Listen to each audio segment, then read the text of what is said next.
इनको हमारी बच्ची को बहुत उल्टा सीधा गाली दिया है। पुलिस वाले भी आए, जतीश वर्मा की पत्नी भी। यह ना मेरा असल 8 लाख रुपया वो लेके भज गया। मैं कंप्लेन भी किया पुलिस में। अच्छा, नेपाली लेके भाग गया। हाँ जी, फिर मेरा रजिस्ट्री नहीं किया। फिर मुझे टालता रहा कि अगले साल जो है मैं करवा दूंगा, मल्ली रजिस्ट्री मुझे नहीं कर रहा, मल्ली कर देगा तो मल्ली से करवा देंगे तुमको, तुम बैठे हो, तुम्हारे कब्जे से भगा तो नहीं रहा हूँ। ऐसे तरीके से मुझे टालता रहा। उनको बाकायदे व्हाट्सएप पर मैसेज किया और उसका जो ऐसा था बिल्कुल तक और दुकान पर कब्जा कर लिया किसी एक बंदे ने। कब्जा इतना हुआ कि पुलिस वालों तरह की कार्रवाई भी नहीं हुई। जब ये मामला पूरा गरमा गया तो बीजेपी नेता के पास जो पूरा परिवार पहुंचा। जतीश वर्मा जो है मेरा दुकान का तोड़ फोड़ किया था 2021 में, तब ना मैंने केस डाला हूँ। केस चल रहा। एक केस मेरे ऊपर मानहानि का किया था। आपको पता है जाली रजिस्ट्री है? आज रजिस्ट्री चंदन नगर की है। हाँ। मैंने उसकी पुरानी रजिस्ट्री निकाला हूँ। ठीक है। पुरानी रजिस्ट्री चंदन नगर बता रहा 40 फुटा रोड। आइए मेरा है 22 फुटा रोड। चौधरी यहाँ का है, रजिस्ट्री वहाँ का है। ये परिवार पहले से ही गांव गया हुआ था। 29 मई को उस लड़की का एक फोन आया जी कि अंकल जी मुझे अंदेशा है, कोई ग्राहक बोल कर गया है कि आपकी दुकान 2 अप्रैल में कब्जा हो जाएगा। तो पुलिस भी मिली हुई। जी। अगर पुलिस मिली ना होती तो पुलिस इस लड़की के परिवार को धमकाने ना आती।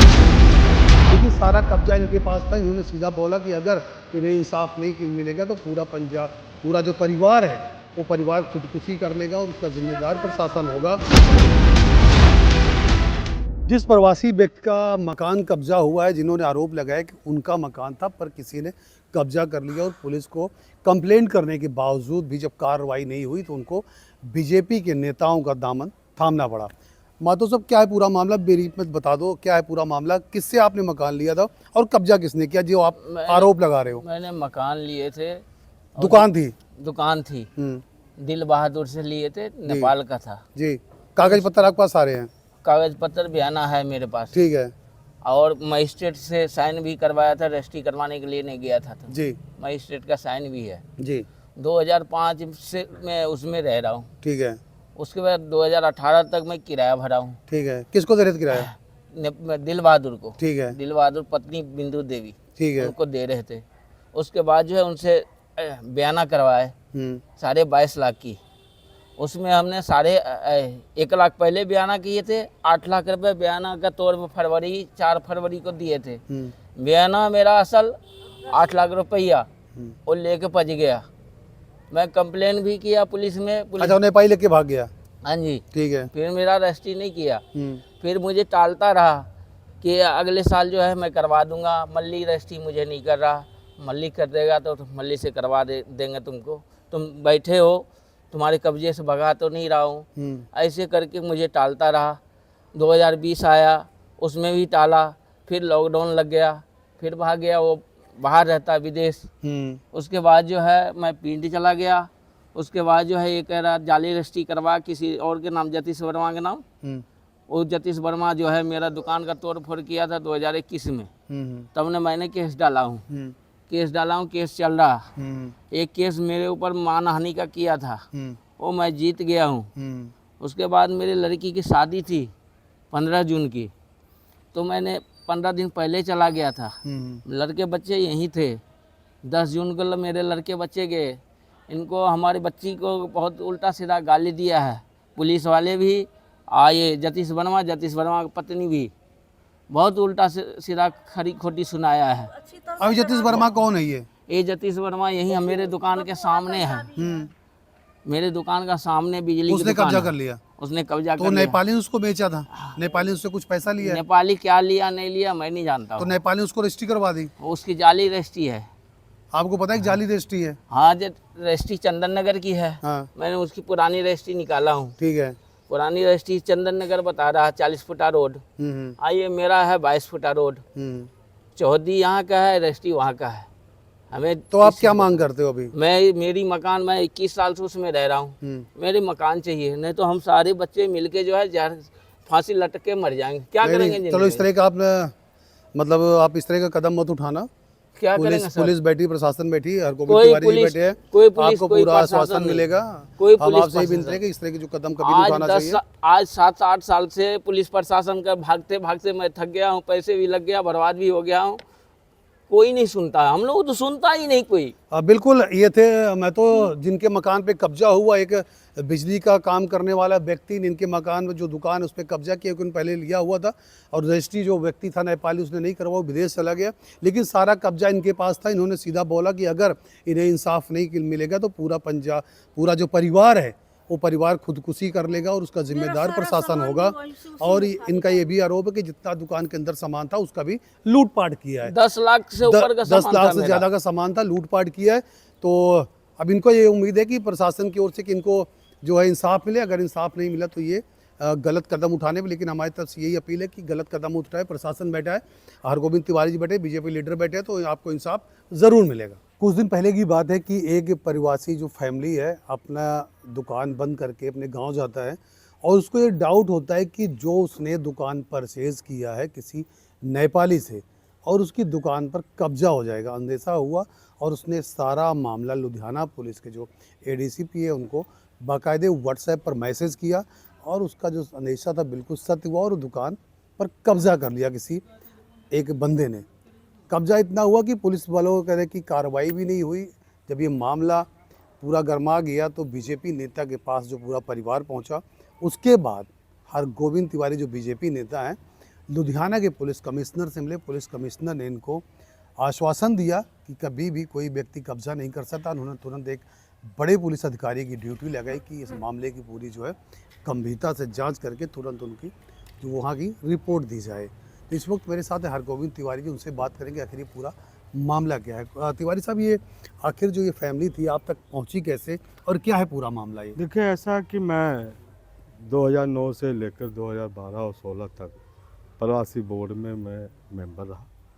पूरे पंजाब में मैं भ्रमण करता था, तो नेचुरली प्रवासियों की उम्मीदें मेरे से ज़्यादा थी, वो मेरे से जुड़े हुए थे। जी आज भी तकरीबन हर ज़िले से और लुधियाना शहर से, जैसे गैसपुरा, टिब्बा, हम्बड़ा रोड, हैब्बोवाल, जसियाँ, इस तरह तरह की जगह लोग, हर जगह से लोग आते हैं। जी ये परिवार पहले से ही गांव गया हुआ था। 29 मई को इस लड़की का एक फ़ोन आया जी कि अंकल जी, मुझे अंदेशा है, कोई ग्राहक बोल कर गया है कि आपकी दुकान 2-3 दिन में कब्जा हो जाएगी। जी तो मैंने कहा, बेटा मैं थोड़ा सा बाहर हूँ, तुम एक काम करो, ये शिकायत अपनी लिखकर एसीपी बेस्ट को, जो आपका अच्छा, एरिया, एसीपी बेस्ट को देना था। हाँ, जी बेस्ट को आप व्हाट्सअप कर दो, जी। मैं उसको बोल देता हूँ। जी इस लड़की ने अपनी शिकायत जो इसको ऐसा लगा था सब उसको व्हाट्सअप किया जी और मैंने खुद एसीपी से बात की।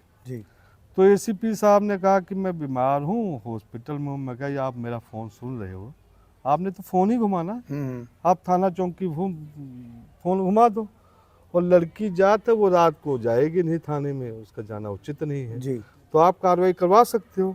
कहते ठीक है, मैं कार्रवाई कराता हूँ। जी चलो, ये इस बात का जब उन लोगों को पता लगा कि हमारी बात लीक हो गई है, क्योंकि पुलिस भी मिली हुई थी, जी अगर पुलिस मिली ना होती तो पुलिस इस लड़की के परिवार को धमकाने ना आती। जी दूसरे दिन ही जगरपुरी चौकी के पुलिस वाले इसको धमकाने आ गए जी कि बताओ किस आदमी से आपको पता लगा था। अच्छा, इन्फॉर्मेशन मांग रहे हैं हाँ, उसकी। कि किस आदमी से पता लगा था जी। कि आपकी दुकान कब्जा होने वाली। जी तो उसने कहा, जी मेरी तो दुकानदारी करती हूँ, चलता फिरता ग्राहक बता गया था। अब मैं हर ग्राहक का मोबाइल नंबर तो रखती नहीं हूँ, जी तो कोई बता गया तो इसलिए मैंने बता दिया। इसका मोबाइल छीन कर नंबर सर्च करने लगे, उसमें मेरा नंबर था, पर मुझे फ़ोन करने की उनकी हिम्मत नहीं हुई जी। पुलिस वालों की, ना ही उन्होंने कोई फ़ोन किया मुझको। बात आई गई, ये लड़की की शादी थी, लड़की अपनी शादी करने गांव चली गई। जी 29 मई को इन्होंने एसीपी बेस्ट को मैसेज किया था और 13 जून की रात को वो 40-50 आदमी लेकर उसने पूरा दुकान का सामान, जो ये हर तरह का सामान बेचते थे, जैसे वो मंजा भी बेचते थे, वो गद्दा भी बेचता था, वो गैस चूल्हा भी बेचता था, चाय का भी उसमें काम था। किसी तरह वो अपना भरण पोषण अपना करता था, परिवार पालता था। हर तरह की जो रोड चलती है तो हर तरह के ग्राहक उसके पास आते थे। जी कब्जा हो गया। अब इसका फ़ोन आया कि ये सब चीज़ 14-15 जून को अभी कब्जा हो गया। मैं कहा आओ आकर अपना बयान लिखाना, अभी तो आप गांव में हो, जब गांव से आओगे तो आप अब ये पूरा मामला आपके संज्ञान में आया? आप पुलिस कमिश्नर साहब से मिले? पुलिस हाँ, कमिश्नर साहब पुलिस क्या आपको कमिश्नर साहब आश्वासन से मैं कल मिला। जी देखिए ऐसा है संजीव जी, इसमें दो बातें हैं। जी जब ये सरकार बनी थी तो जी। कुछ गरीब आदमी की उम्मीदें जागी थी जी कि उसने अकाली भाजपा सरकार भी देखी थी, कांग्रेस सरकार भी देखी थी, उसकी उम्मीदें आम आदमी पार्टी से ज़्यादा थी, जी जिस कारण उसको 92 सीटें आई। जी उम्मीदें जग जाती है ना आदमी के अंदर, बिल्कुल तो वो सोचता है कि मैं पुलिस थाने जाऊंगा, मेरी तुरंत कार्रवाई होगी। जी लेकिन यहाँ तो संज्ञान बढ़ गए हैं, यहाँ भू माफियाओं ने राज कर लिया है। जी मुझे तो ऐसा लगता है कि उत्तर प्रदेश के मुख्तार अंसारी और अतीक अहमद की आत्मा पुलिस कमिश्नर के अंदर बस गई है जी कि ये जितने आप कैसे कब्जे कह हैं, सकते हैं?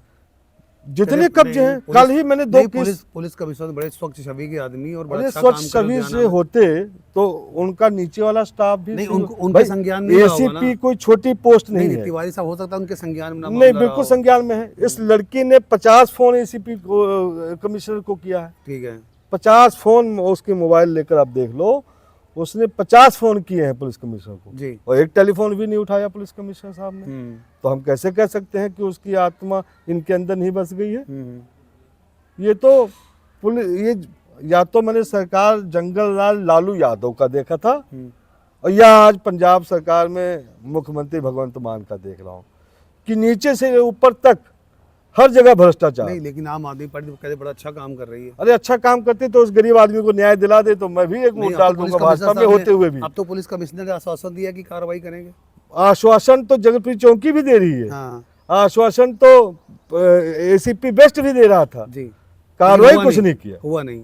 है ना। अब आगे आपका क्या होगा? देखो ऐसा है, अभी हम लोगों ने 2 दिन इंतजार करना है। तो जी जी हमने अब ये सोच लिया है कि ये मसला ऐसे नहीं है, क्योंकि टिब्बा रोड से भी एक आदमी का ऐसे मकान कब्जा हुआ है। वो सरदार ने पैसे ले लिए, मकान बेचा था एक प्रवासी को, वो भी शिकायत कल दी गई है पुलिस कमिश्नर को, जी वो भी शिकायत दी गई है। उसने पूरे पैसे ले लिए और मकान नहीं दिया। वो कहता वो सरदार कौन सा जो प्रवासियों से को पैसा वापस कर दे और मकान दे दे। उसके ऐसे अल्फाज है थाने में जाकर एसपी के सामने। फिर तो अब कैसा ये जमाना आ गया है? तो ये लालू यादव की याद नहीं दिलाता है भगवंत मान की सरकार के बारे में? क्या कंपैरिजन इसका लालू यादव की सरकार से नहीं हो पाता है? आगे एक्शन क्या होगा आप बीजेपी? मैं तो यहाँ से लेकर सब अपने समाज को साथ लेकर यहाँ से सीएम हाउस तक पैदल मार्च निकालूंगा इस परिवार को लेकर, और पूरे देश को जगाऊंगा मैं कि देखो ये भगवंत मान की सरकार है, आम आदमी पार्टी की सरकार है, आम आदमी का जीना दुर्लभ हो गया है। जी बिल्कुल, ये थे बीजेपी के नेता हरगोविंद तिवारी। इन्होंने बोला कि अगर परिवार को इंसाफ नहीं मिलेगा तो जो है पैदल यात्रा निकालेंगे और सीएम हाउस तक जाएंगे।